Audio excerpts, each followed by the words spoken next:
নাট্যকলা ও চলচ্চিত্র বিভাগের আয়োজনে দেশব্যাপী অ্যাক্রোব্যাটিক প্রদর্শনীর অংশ হিসেবে চাঁদপুরেও বিভিন্ন ক্যাটাগরিতে অ্যাক্রোব্যাটিক প্রদর্শন করা হয়েছে।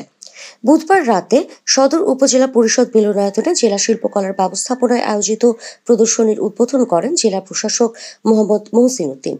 উদ্বোধনী পর্বে সদর উপজেলা নির্বাহী কর্মকর্তা সাখাওয়াত জামিল সৈকত, প্রেসক্লাব সাধারণ সম্পাদক কাদের পলাশ, জেলা কালচারাল অফিসার দিতি সাহা উপস্থিত ছিলেন।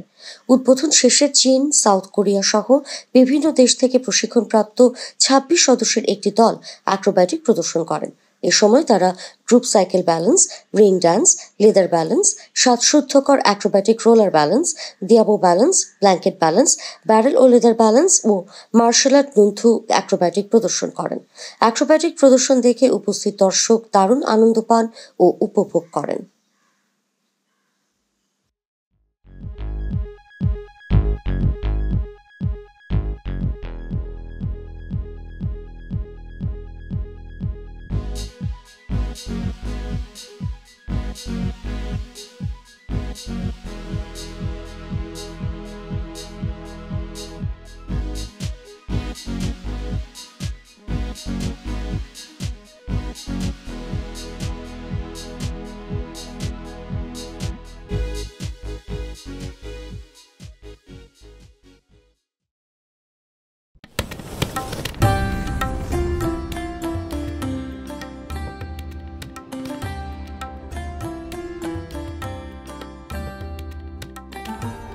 এমি টিভি, স্বাধীন বাংলার স্বাধীন কণ্ঠ।